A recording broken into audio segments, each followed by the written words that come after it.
All right, good morning everybody, and welcome back to the Blue Ridge Wildlife Center for another one of our live series. Today we're going to go over the basics of backyard birding. So we know a lot of people are stuck indoors, they're staying at home, and actually getting quieter as it's getting quieter and there are less people around. Ironically, the wildlife is coming out and being more active. So this is a really great time to get into this pastime, and it's something that, you know, hone your skills now, and then even when the stay-at-home orders and everything is lifted, hopefully you'll be able to go out and take these skills out and about with you. As always, if you guys have any questions as we're going through, you can go ahead and ask them, and our cameraman Keith will ask them of me, and we'll try to keep going with that. So we're going to go through a PowerPoint again today. We're going to move in closer afterwards. We did understand a lot of people had trouble seeing it on Wednesday, so we'll make sure we come in a little bit closer for that. And at the end, if you guys stick around, we're going to be playing a game. We're going to test the skills that we talk about and see how well you guys come up with your birding skills.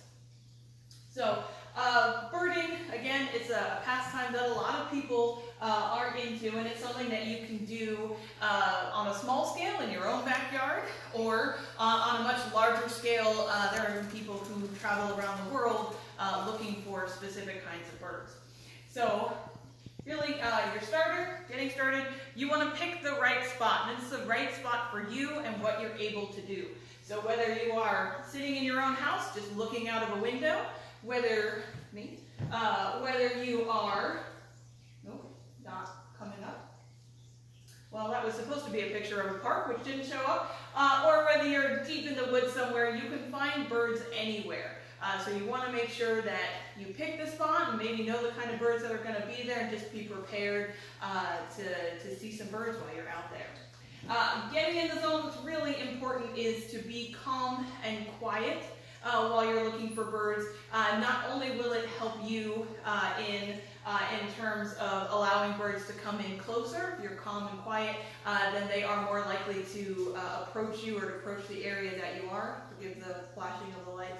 But they are also, you'll also be able to hear more sounds that way. So being calm and quiet while you're looking out for birds, while you're listening for birds, is always important to keep in mind. So some of the equipment that you might have with you is not always necessary, but these are things that might be good for you to have around. The first, obviously, binoculars. A lot of birds, even if you're calm and quiet, are not going to come in very close to you. Maybe the ideal spot, like your window in your house, the tree line is still really far away, and some of these birds can be really small. So having a good pair of binoculars is really helpful in getting you guys started. When you're looking for binoculars, there's two parts that you want to be aware of. The first is the magnification. So that's obviously how much bigger things are going to look. And that's important. Obviously, you can go all the way from your telephoto lens, where you're sitting in your house and you can see, you know, across the neighborhood. Excuse me. We just fell asleep. Where you can see a long distance, all the way down to the smaller ones where you're just kind of looking closer up. The other thing that's important is the lens diameter. The larger the lens, the more light can get in, and so the easier it is to see in darker situations. So depending on where you are, whether you're looking in the day, whether you're deep in the woods, and even if it's a bright sunny day, it's a little bit darker in there, is going to be important for you to kind of know the situation you're in for the kind of binoculars that you have. If you've only got one pair, you don't have spare to go out and buy a whole set, whatever you have will be good enough. Just make sure you know how to use them. And there's some great guides online for focusing and learning which binoculars you have and what situations they're going to be great in. Another thing that we always recommend having would be a checklist of some kind, whether it's a specific set of birds that you're looking for, or even just a journal that says these are the birds that I found. This will help you in gathering these skills. So a bird that you see that you can clearly identify, you can make all these kinds of notes about where you saw it, what it was doing, what colors, and then down the road you can look back on these. If you see a bird that looks similar, you can compare these notes, maybe see if they're in the same place. The other thing that's really great to have are guides. These are checklists that people have already made for you, and they come in all different shapes and sizes. You can get ones that are throughout the world, that are throughout the United States. You can get ones that are specific to the state that you live in or the region that you live in. So it depends on how much information you're really interested in. What's really great to make sure that your guide has is not only pictures, but a map range. So the range of where these birds will be found and when. A lot of birds will have not only summer lands, but winter and breeding, so it'll tell you where they would be any given time of year. So depending on what time of year it is and what bird you're seeing, that might help you eliminate between different birds that maybe look very similar, deciding which ones are supposed to be near you and which ones aren't. So when picking a guide, if you're a true beginner, if you have no knowledge of birds whatsoever, one of the great ways to start are color guides. So these guides have birds in them and they are arranged by color. So if you see a bird that's mostly brown, you can look in the brown section and just flip through those pictures until you see one that looks very close to the one that you saw out in the world. So these are really great for, again, beginners that have no real knowledge of birds but are really interested in learning more about them. Otherwise, we do recommend Sibley's as a good place to start. This one does have range maps, has some information, but these books are more likely, they are more arranged, as you can see, by family or grouping. So when you see a page like this, it'll have all the owls together. So if you know that it's an owl that you saw, this is helpful. If you just saw a brown bird, you're going to be looking through this book for a long time. So it really kind of depends on what your level is, what guide is going to be really helpful for you.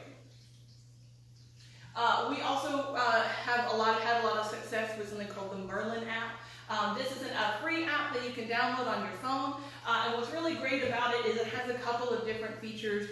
One is that you can take a picture, as you can see over there. If you take a picture of an animal or a bird, then it will give you examples. Maybe you saw these birds, and you can kind of choose from those which one you think it is, and that kind of might help you with your identification. It uses a lot of information too from birders who are out there marking sightings down. So if you think you saw a very rare bird in your area, you can take a picture and it will say absolutely that bird might come through, or it's flown in, it's migrating, things like that. It also has bird songs and range maps. It's a whole thing, and it's the convenience of being on your phone in your pocket no matter where you go. So you don't have to carry a big heavy book around. You can have this app. So either way it works for us. So other things that you might want to take with you is a camera. Again, any camera will do. The better the camera, obviously, the better picture that you can take. And we do recommend this in some cases because birds don't always sit there and let you take a look at them for a long time looking for some of the ID characteristics that we're going to talk about. So if they are flitting in and flitting out, you can snap a quick picture and you can work on the ID later at your own pace. So this is really good kind of for down the road. If you are seeing a bird that never sits still long enough for you to make a positive identification, you can try to take a picture. Now the other thing that a lot of people use when they're birding is a bird feeder.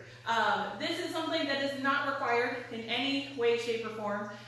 We do not think that you need to feed birds. We know that a lot of people do, and as long as you do it responsibly, that's fine. But there's enough natural food out there for them. But these bird feeders do allow birds to come in closer and gives you a spot to focus. So if you have a bird feeder, that's kind of a good place to start learning these common birds that are in your area because they're going to come here frequently, so you'll see them all the time. If you do decide to use a bird feeder, please keep these things in mind. Make sure you pick up uneaten seed at the end of the day. So any seed that falls on the ground or the bird feeder when it comes dark, take it out of the tree. This is going to prevent unwanted animals from coming to your backyard. These are opossums, raccoons, skunks, foxes, anything that's going to come by and eat that seed off the ground. It reduces human-wildlife conflict, so we don't have them interacting with domestic pets or people. It also keeps them from fighting with each other over this food source. It's also a big one for bears. We get a lot of calls about bears that steal bird feeders right out of the tree. Even the ones that are quote-unquote bear-proof, sometimes they just bend those and eat the seed out of it. So keeping that area clean is going to be better for wildlife in the long run. And you want to make sure that you keep your bird feeders clean. So if you're taking them out and you're emptying them every night, cleaning, wiping them down, you want to make sure to soak them in a bleach solution for 15 minutes, fully submerged, and then rinse and air dry until it's completely dry. You want to do that at least once a week, and it will prevent diseases from being spread among ill birds to healthy birds that are all mixing at your feeders. We get a lot of finches every year with something called Mycoplasma. This is a purple finch. It's not our most dramatic picture.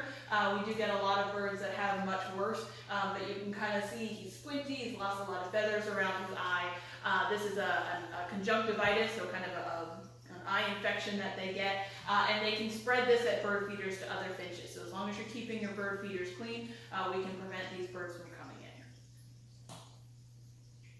The other thing that you can do is consider planting native plants in your yard. So putting natural native food sources is going to draw birds in, and it's going to reduce a lot of these problems that you might have from having a commercial bird feeder. So you get a beautiful yard, and you also get birds coming in naturally hanging out in your backyard. So that's always a great option. So when you start identifying, the easiest way to start is to pay attention to the most common birds. There are over 2,000 species of bird in just the North America alone. Virginia has over 400 species. You're obviously not going to learn those all in a day. You may not even learn them all in a lifetime. So knowing which birds that are going to come to your bird feeder or your backyard or your local park the most is going to not only build your confidence, but help you recognize when a rare bird might come in. So knowing what robins look like and grackles and blue jays and all those guys that you're going to see the majority of the time will make it easier for you to say, hey, that bird doesn't look anything like those. And you can kind of then deduce that he's maybe a migrating bird or just someone different that you haven't seen before. So that's going to be helpful for you. So, any questions so far? Take a quick break. All right, so we're going to get into the identification part. This is a little bit of a lot of information, but hopefully you guys will come back and watch this multiple times if you need, and also visit our YouTube page. We'll post it on there later so you can kind of have this reference for you guys. So size and shape are going to be one of the important things when looking for birds. A lot of people say color, but size and shape is going to really help you narrow down that list a lot quicker than color will. So you want to compare it with things that you know. Distance is really hard, so sometimes when you're looking at a bird that's 20, 30, 100 feet away, it's going to be difficult for you to kind of guess how many inches long or tall it is.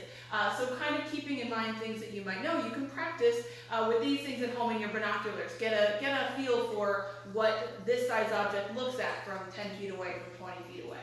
So sparrows and finches, those are some of the smaller guys that come to our backyard. They're about the size of a ping pong ball.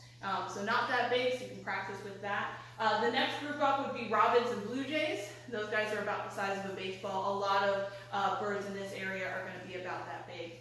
And the larger hawks are about the size of a football. And then geese are a little bit even bigger than that. Mm-hmm. We had a question from Melissa. She wanted to know, will you be posting links for which native plants are best for attracting birds? We can work on that. We also use iNature. There was an app that we've used before that has information. Also the Virginia Native Plant Society, which is specifically obviously for Virginia. They're a great resource for plants in the area, not only that are good for what region of Virginia that you live in, but also they do have information on there about what animals are most benefited by that. So if you don't live here in Virginia, I'm sure there are similar resources to find those. There's a lot of native plant societies out there with all that kind of information. So yes, we can try to post something about that and also kind of add that in. So also for size and shape, so not only how big an animal is, but a shape is also important. Do they have any extra features? Feather crests or flare feathers. This here is a neighbor everybody should know. This is a northern cardinal, and you can see he's got a little feather crest there on the top of his head. Not all birds obviously have that, so that's an odd shape. He doesn't have a round head, he can have a bit of a pointy head. So that's something that you might want to look at to help you guess what bird it is. Obviously he's very red, so that's a good clue for some people, but he's just a really good example of that. Are there ways we can determine what kind of cardinal we're looking at from the colorations, or different types of things that we might see from them? Yes, so we're going to get to color in a second, and we'll talk about how color is helpful in identifying species. So what I meant by flare feathers as well, it's not an official term. This is a great blue heron, but you'll notice he has a bit of a ruff here on his chest and a long feather here on the top of his head. This is adult breeding plumage for the great blue heron, so that's something that will help you in determining maybe what kind of bird it is, but also what age it is, so that's going to be helpful in determining that as well. The shape of the beak or the bill is also important. Different animals have different feeding structures, and so if you're looking at a brown bird, a lot of them, if you're looking at that guidebook, if you're looking at a more intense guidebook, it's going to let you know what kind of food they eat. And if you have the right colors and maybe very similar markings, but the shape of the beak is wrong, then that's going to help you narrow that search down as well. So kind of looking up those things will be helpful. Granivores, if you're not familiar with that, are seed-eating birds. So those are going to be finches, cardinals, that very conical-shaped beak. So another group, so we've talked mostly about songbirds. Another group that you guys might see in your backyard are raptors, but a lot of them you're not going to see up close. They're going to be flying. So a really great tool to help you guys start to learn identification of raptors is actually learning what they look like from the underneath. So learning the shape of the wings and the body, the length of the tail, and just kind of colorations of their underside will be a better determination than waiting for that bird to land and hopefully finding it in a tree. So the Buteos there in the middle, those are the red-tailed hawks. They have broad wings and slightly shorter tails. The accipiters, those are you'll see those a lot. That's those are the bird-eating, the Cooper's hawk there. That's the bird-eating hawk that a lot of people will see snatching up your birds at the bird feeder, which we apologize for, but that is what they like. And they have a really long tail and significantly shorter wings, so it kind of helps you understand, get a better idea of maybe what you might be looking at. For example, this here's a turkey vulture. We have two kinds of vultures here in Virginia, and from flying they look very, very similar. They have the same kind of length of wing and shape, but you can see, and you might not be able to see with the sun in your eyes, the red versus the black head. The turkey vultures have that bright red head, and the black vultures have obviously a black head. But you'll notice the turkey vulture, the underside of his wings are all silver, all that white. Versus the black vulture here, who just has the very tips of his wings having that reflection. So kind of looking up from the underneath, you should be able to tell as you get better which kind of vulture that you have. I've always heard these birds are called buzzards. Do we actually have buzzards here? We do not have buzzards here. That's a misnomer. So a buzzard is what hawks are called in at least England, if not Europe. So these are vultures. These are New World vultures.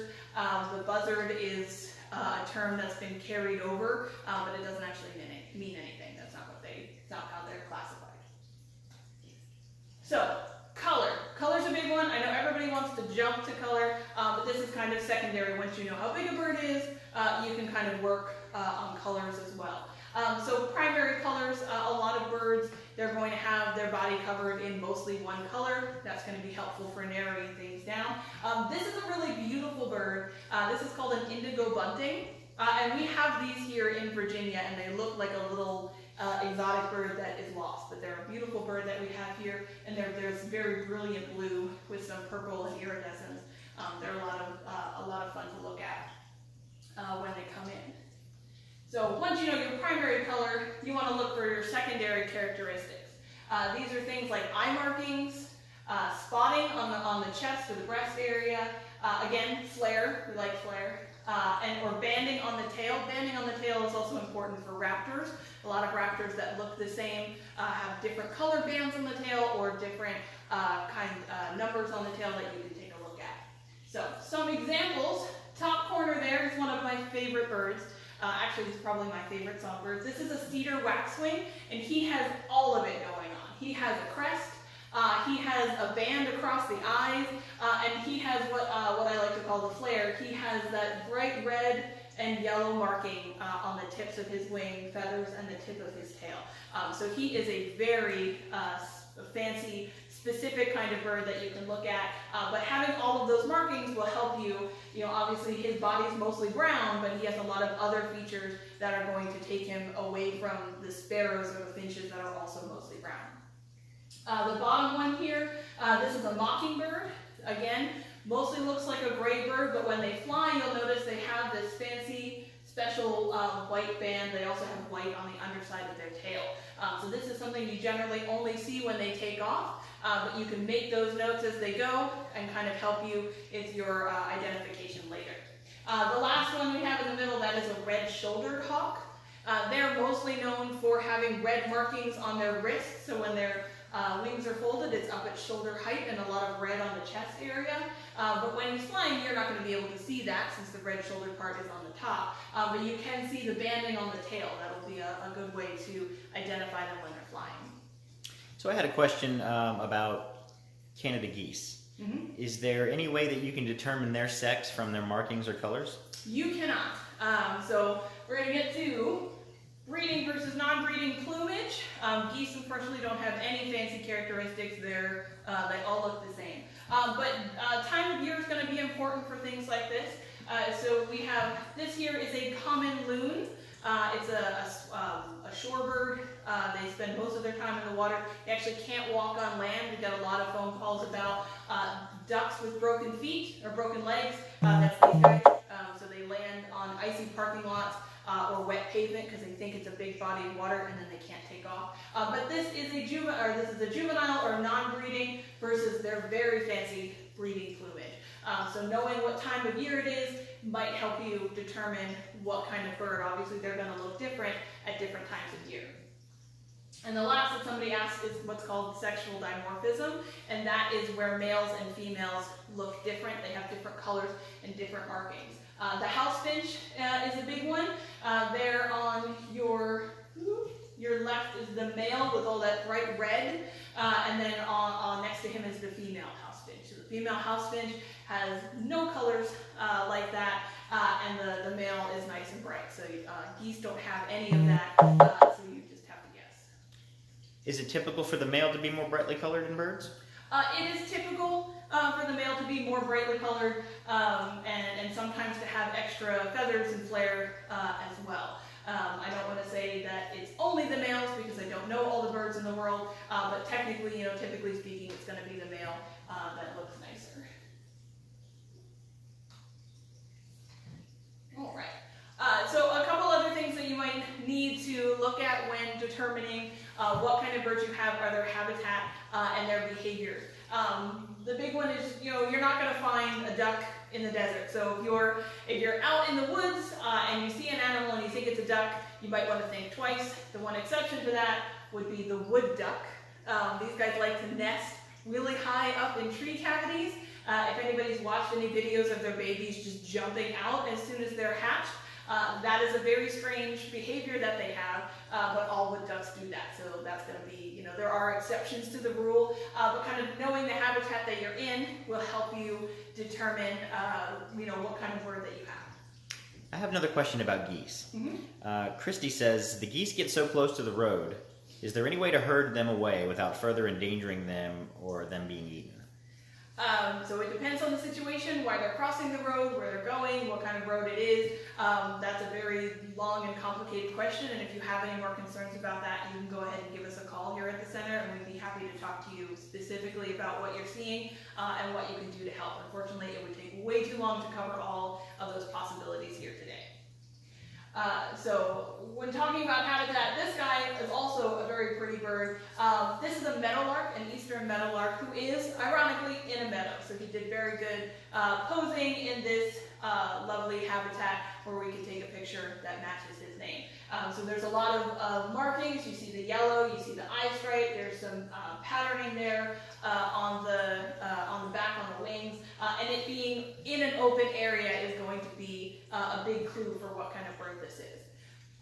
One thing to notice, the guides that we've mentioned, not so much the Merlin app because that does rely on photographs for the most part, but a lot of the guides like the Sibley, some of those are hand painted or digitally painted, and so the colors aren't going to be exact. So just be aware of that. There might be slight different patterning amongst individuals, but as long as you have some of the 3 out of 4 features, it might be helpful in determining what kind of bird you have. So again, with behavior, how is the bird sitting? This is going to be important as well. Is he straight? Is he half in the water? Or is he, like this woodpecker, vertical on a tree?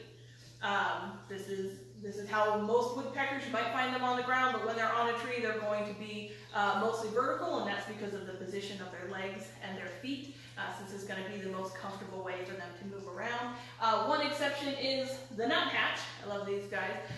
These birds, they kind of walk like woodpeckers up and down the tree, but you'll also notice he's upside down. This is one of the only birds, it's probably the only bird in the area that you will see purposefully moving upside down on trees. They like to go down and on undersides of branches. So they're a lot of fun to watch. Not a woodpecker, but they look a lot like it. They do have an insectivore beak, nice long beak. But you can see there's a difference in the toes, and also he's upside down. Woodpeckers generally don't do that. So the last bit that's really good for identification, and this is going to come in handy for more reasons than just looking for birds. There's so many. There's songs and their calls. There's so many. A lot of birds, they don't make just one. They have a song. They have different kinds of calls where they say who knows what to each other. They have alarm calls. The Mockingbird, for example, called that because it can imitate any sound that it hears, will actually imitate other birds. So they will like to trick you in the kind of birds that you think might be in your area by just making a lot of different sounds to see who talks back, I'm sure. So learning, again, the most common birds in your area are going to be helpful, again, in weeding out new calls. And it's also going to help you know what kind of birds to look for. If you're not hearing any robins, you might not have any robins in your yard. If you are hearing a whole lot of one kind of bird, it's going to be easier for you to look and find that bird because you know it's already there somewhere. The Cornell Lab, who runs the Merlin app that we talked about, they're good. They have a website as well as the app that you can use to help learn those songs, buy CDs. There's a lot of different resources to just kind of memorizing those and then going out and listening for them. So, last thing, the golden rule of birding is to be courteous. So you're going out. Again, if you're calm and patient, you're going to have a lot of birds coming in, a lot of them looking at you. You want to try your best not to disturb their natural behaviors and not to disturb any nests. Especially this time of year, you're going to have a lot of parent birds out there, and we know that you want to see them, and we encourage you to go birding because it will help you, if you learn an appreciation for these birds, to hopefully learn behaviors that will help keep these birds happy and healthy in our area. But just make sure that you are being kind and courteous to them. This is their home as well, and the least amount of disturbance is going to be best. So we're going to go ahead and give it a try. I have a couple of birds. We'll see how this goes. This is a very strange interaction over Facebook, but we'll see how it goes. We're gonna pull up a picture or a call, and we'll give it a second to see if anybody can tell what kind of bird it is. Some of these are going to be easy, and then towards the end they're going to be a little more difficult. So a lot of these you're going to see in your backyard, and some of them you may not have seen, but they're out there. So this friend, taking a look at him, mostly brown. He has that nice red breast, circle around the eye, a longer beak. This guy's actually an omnivorous bird. Eats a little bit of everything. These birds, their diet changes throughout the year. So they'll eat insects in the spring and summer, and then move towards more berries, nuts, and seeds towards the fall and the winter. Does anybody know? What kind of bird is it, Keith? Christine says it's a robin. It is a robin. So this is an American robin. And these guys, the herald of spring. you are going to see a lot of them out in your backyard. I'm going to play their call as well, and you can go ahead and listen for that, so try to link the one together. You know,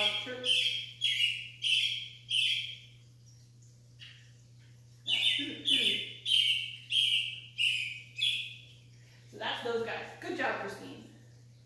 All right, what about this guy? I do understand these photos, since they're really big so that you guys can see them, size is not going to be really helpful, but this is one of the smaller guys. This is the ping pong birds. You'll notice long beak. He's got an insect in it, so he eats insects. Eye stripe, mostly brown. Again, another little brown bird. You got any guesses? Not yet? I'm trying to look up his phone call. This is a sound at the same time. Paula says she thinks it might be a house wren. You are very close. Paula, this is a Carolina wren. Again, a little difficult to see from the picture, but this is the Carolina wren. House wrens, they don't usually have that eye stripe, so that's going to be a determining feature for them. And house wrens are a little bit smaller than these guys. So again, size not really helpful in this picture. We'll go ahead and play. We'll do it again. So these sounds I'm playing off the Merlin app. This is really helpful. I'm enjoying it a lot. All right, we got one of our sound ones. This is one that you guys should hear quite a lot in your backyard, city, country, wherever you live.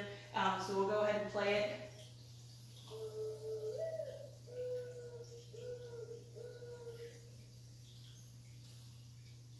Play it one more time. I'll give you a hint. It is not an owl. Paula says tea kettle, tea kettle. Tea kettle, tea kettle. It's not tea kettle, tea kettle. Any other answers? Melissa says mourning dove. Melissa is right. It is a mourning dove, that very sad call that you'll hear. We do get a lot of calls, people thinking they have an owl. We play that call and they say, that's it. That's not an owl. That's these guys. And it's actually really cool. They blow up their chest a lot to make that noise. Their wings also make a very distinctive noise when they're flying away. So you can look that up on Merlin and listen for that as well. They're very skittish bird. How about this guy? We've got the crest, red. We've got a seed-eating beak sitting on a branch under a tree. Any guesses? Not yet. We'll say it's a bit of a trick question. All right, I'm going to give it to you. It's a cardinal, but the trick question about it is it's a juvenile cardinal. So here are the adults.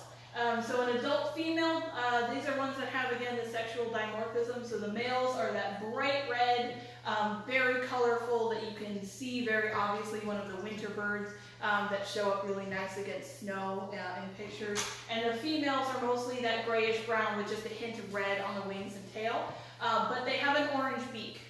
So adults have an orange beak. Juveniles look very similar to the females, a lot of brown with some red accents, but they have a black beak. So that's going to be a difference for you again that time of year. Are you looking at an adult female or a juvenile? So pay attention to all those characteristics. Oop, got another sound. Pull them up.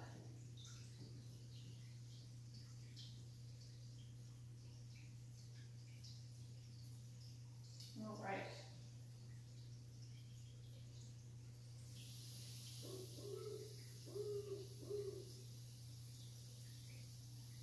We moved away from songbirds.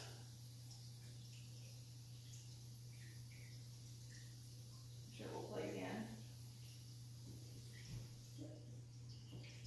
We'll go ahead and play it one more time. I don't know how to back up.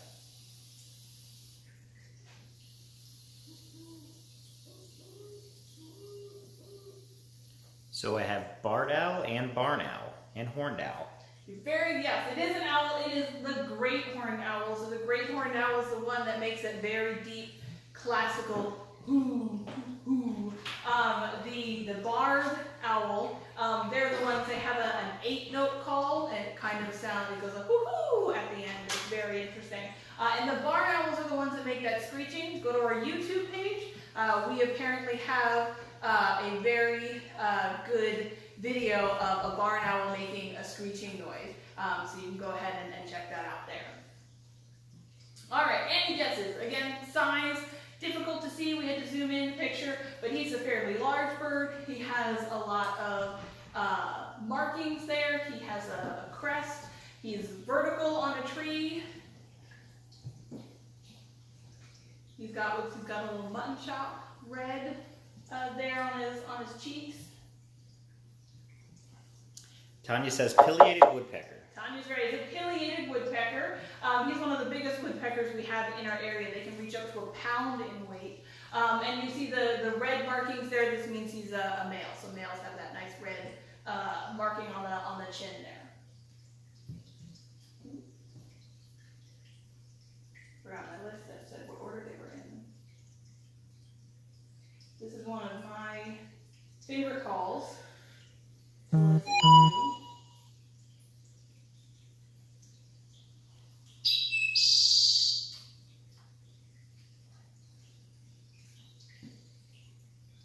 listen to.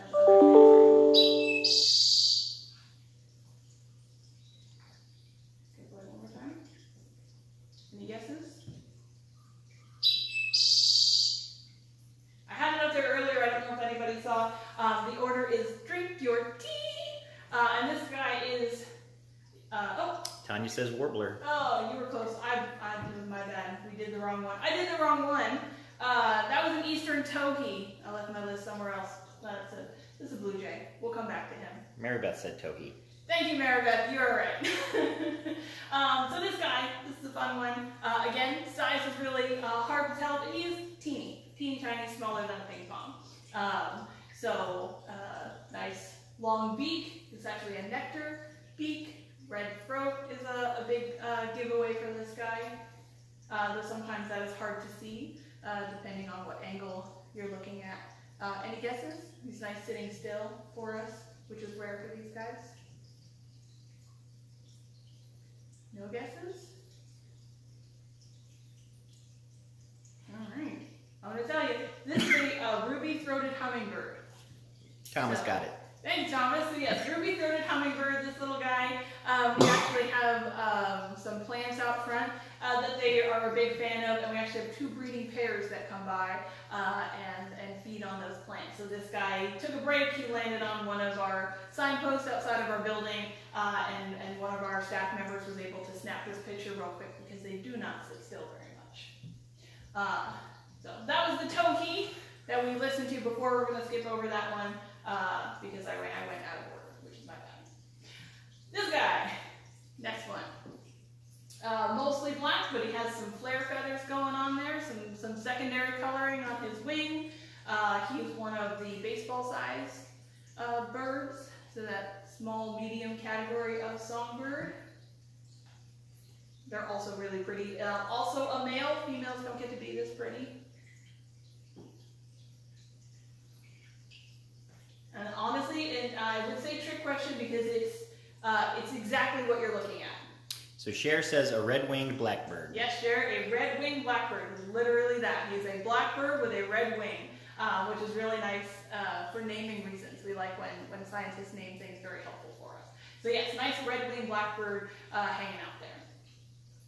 All right, this one a little harder to see, and I wanted to do that on purpose because a lot of these birds you're not going to get to see up close like some of these pictures are. So we're looking at him. He's going to be, I'll tell you, a fairly big bird. He's going to be goose or bigger size, so not even football and a half. 2 footballs probably. All the way out there, very distinctive head and dark body. And if I said it was by a body of water, I don't know if that would help either. Somebody said osprey. Very close. Anyone else want to try? Cher says bald eagle. Yes, Cher. Bald eagle. So the white head, adult bald eagle, brownish black body. These guys, they get that white, full white head and tail, which you can't see due to the angle of the picture, when they're 5 years old. So the juveniles look a little more spotty than that, but this is a straight adult bald eagle. So again, you're not always going to get to see them nice up and close. All right, another raptor. Hints from before. Obviously he's not flying, but he's got a very long tail. Bands there, he's got darker bands. Any guesses? He's fairly small. He's one of the smaller hawks we have in this area. Another little bit of a trick question. Cooper's hawk? Close. This guy's a sharp-shinned hawk.